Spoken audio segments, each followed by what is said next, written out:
ಅಪೂರ್ವ ಮುಂಗಾರು ರಾಜ್ಯಾದ್ಯಂತ ಅಬ್ಬರಿಸ್ತಾ ಇದೆ. ಬಿಸಿಲ ನಾಡು ಬಳ್ಳಾರಿಯಲ್ಲಿ ಈ ಮಳೆಯಿಂದಾಗಿರ್ತಕ್ಕಂಥ ಅವಾಂತರಗಳು ಒಂದಲ್ಲ ಎರಡಲ್ಲ. ಮಳೆಯ ನೀರಿನ ರಭಸಕ್ಕೆ ರಸ್ತೆನೇ ಕೊಚ್ಕೊಂಡು ಹೋಗಿದೆ.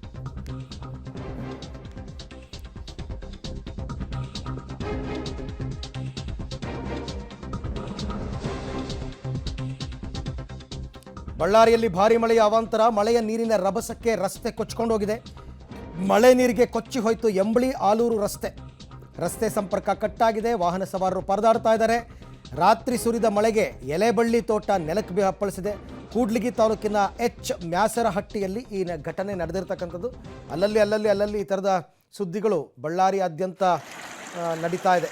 ಬಳ್ಳಾರಿಯಲ್ಲಿ ನೋಡಿ, ದೃಶ್ಯ ನೋಡಿ, ರೋಡ್ ಕೊಚ್ಕೊಂಡು ಹೋಗಿರೋದು, ರೋಡೇ ಇಲ್ಲ. ಒಂದೇ ಮಳೆಗೆ ಹೀಗಾಗಿದೆ. 43-44 ಡಿಗ್ರಿ ಟೆಂಪ್ರೇಚರ್ ಇತ್ತು ಒಂದು ವಾರದ ಹಿಂದೆ ಬಳ್ಳಾರಿನಲ್ಲಿ. ಇವತ್ತು ಮಳೆಯಿಂದಾಗಿರೋ ಅವಾಂತರ ನೋಡಿ.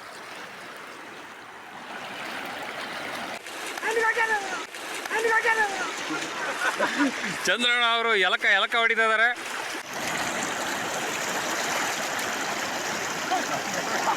ಈ ಬಗ್ಗೆ ಮತ್ತಷ್ಟು ಮಾಹಿತಿ ನನ್ನ ಕೊಲೀಗ್ ನವೀನ್ ಅವರಿಂದ ಪಡ್ಕೊಳ್ಳೋಣ. ನವೀನ್, ಮುಂಗಾರು ಪೂರ್ವ ಇದು ಮೊದಲ ಮಳೆನ ಬಳ್ಳಾರಿನಲ್ಲಿ? ಒಂದೇ ಮಳೆಗೆ ಇಷ್ಟೆಲ್ಲ ಅವಾಂತರನ?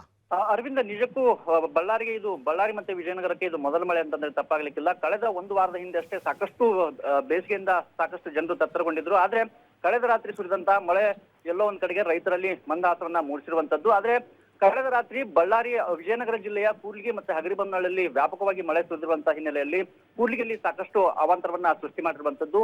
ಕೂಡ್ಲಿಗಿ ಮತ್ತೆ ಆಲೂರನ್ನ ಸಂಪರ್ಕ ಮಾಡುವಂತ ರಸ್ತೆ ಸಂಪೂರ್ಣವಾಗಿ ಕೊಚ್ಕೊಂಡು ಹೋಗಿರುವಂತದ್ದು.